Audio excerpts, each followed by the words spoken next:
so high, and Jesus Christ, you guys managed it again. Dear God, uh, clearly Pokemon-related content has been hitting the spot for you guys, so I have come back with even more. Although, I will be adding some minor differences. Specifically,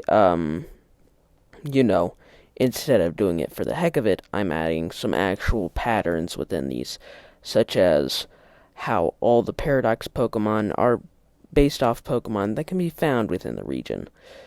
So Sandslash, I'm sorry, but you have to go. But don't you guys fret, 'cause I have made a replacement for Iron Claws. So prepare yourselves for a newly discovered Paradox Pokemon. As you can see, I traced a body type for for your basic Zoroark, because I am unable to draw Zoroark's body type.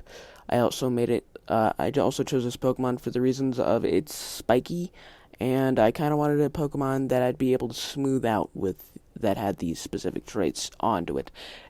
But anyways, here is Iron Illusion.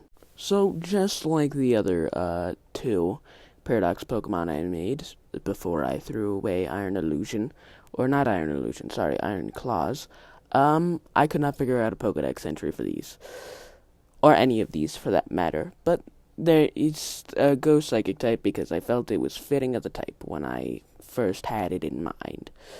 But anyways, yeah, that's pretty much all. So, yeah, I hope to see you in the next one. Bye. Joking with you guys, there's, this video wouldn't be as long as it is if I just stopped there. Yep, whether you like it or not, I'm making more Pokemon, because, these are just hypothetical. I don't expect these to happen in, the DLC that I'm assuming will be coming out soon. But yeah, just a plain idea. But I will be going by more patterns of this Paradox Pokemon standard. Specifically, the pattern that is gone with Volcarona and Donphan, where they get one Paradox form for each specific game. Of course, they're still version exclusive, but yeah, they got two Paradox forms. The one I'll be going with here, though, is Toxapex. There's not much to it, really. I just felt it was deserving of one. But it really hasn't gotten any special attention at all. But anyways, I'll just skip to it. Here are the two Paradox forms for Toxapex. When I did this Toxapex future Paradox form, I once again traced it because I don't know, this was probably the easiest one of the bunch, and I just had it, I could not figure out the proportions. I had done it on paper too, and it just wouldn't work. At this point, I just, took a break from doing the little drawing, but honestly, not really. I was working on its past Paradox form, because I drew them on the same page. So just give it a couple of moments, and right about here, we get there we go. Here is Iron Bunker. It's really not that special. It's just kind of a future Toxapex. But when you get right down to it, so are pretty much all of the Paradox Pokemon, really.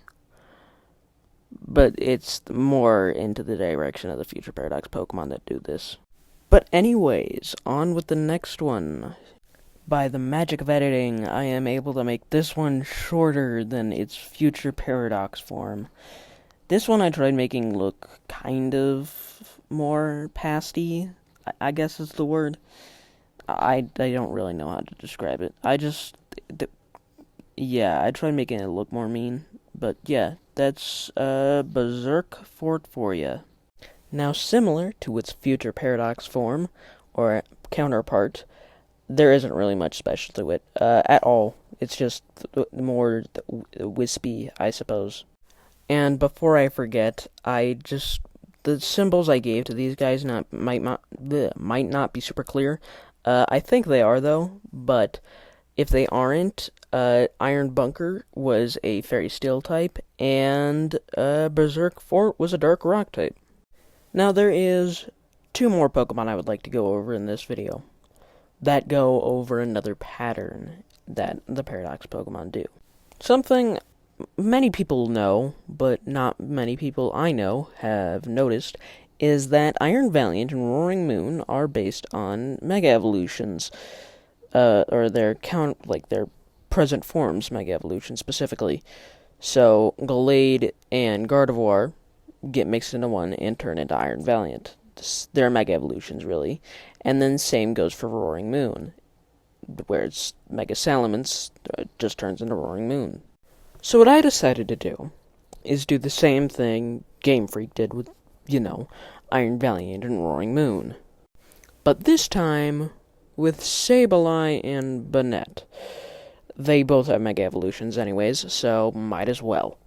So before I go on further, I bring you 2 new Paradox forms that have recently been discovered. Starting off with Sableye, I trace the gem to... Well, I honestly, I'm gonna be honest here, I just didn't know how to trace the gem. He's also our past Paradox form, if you couldn't already tell, or now you can really tell because of the fuzz. But yeah, it's our past Paradox form. I just wanted him to carry the gem on his back instead of him just carrying it around on, as a protection surface. I don't know why, it just did. I also put gems in the coat, I guess to represent his name even better, which is Furious Hoarder. As you can see in the time-lapse replay, I originally called it Furious Gremlin, as it is quite a lot like a gremlin, although I imagine it be bigger than Sableye, our main gremlin, if you will.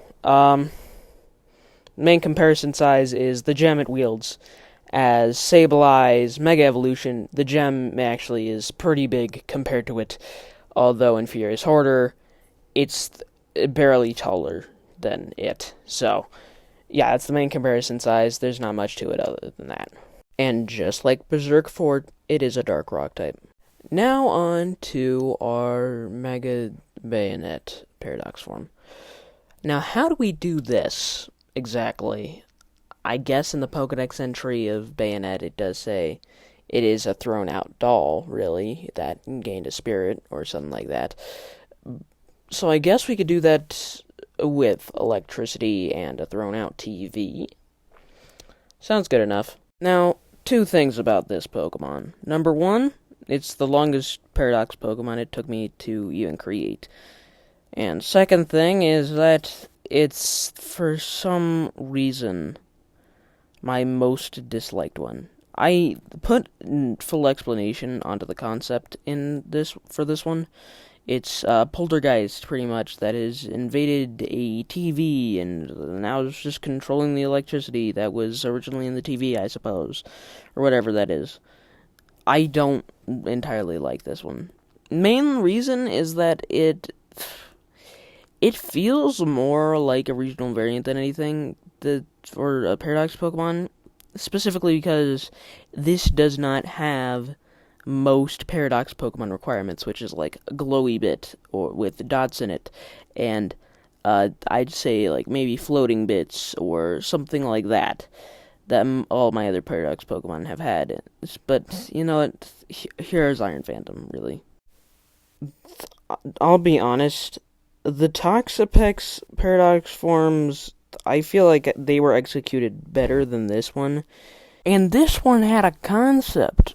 The other ones, I guess, were made out of spite. But I'm gonna be entirely honest, if I redid all of these, it would probably take too long. So I'll only redo one. I think you already know what Pokemon I'll be redesigning. But I want another Pokemon instead of Bayonet. A Pokemon that came out of the same generation, but also as a Mega. And there's only one Pokemon that truly fits that description. Everybody, do you remember Camerupt? Well, if you forgot that, that means you most likely have also forgotten the fact that it has a Mega Evolution. Mega Camerupt actually fits pretty good into this category, if I do say so myself. So let's make a Paradox Pokemon out of them. This Pokemon is the only one I drew on paper first, but I think and it's just fun to me. But I think my most proud thing with this is the eyes. I don't know why, it just makes me feel good. I had a bit of trouble with the colors, but what you have now is Iron Geyser. Now, while I realize Iron Geyser doesn't look much at all like Mega Camera, other than the volcano on its back, I enjoy it. I think it represents it enough. So I don't expect this to become anything like real soon. But yeah, that's just my thoughts. There you go. Anyways, this video is long enough as it is. So I'm just gonna leave it here. Thanks for watching, and I'll see you in the next one. Do you yield?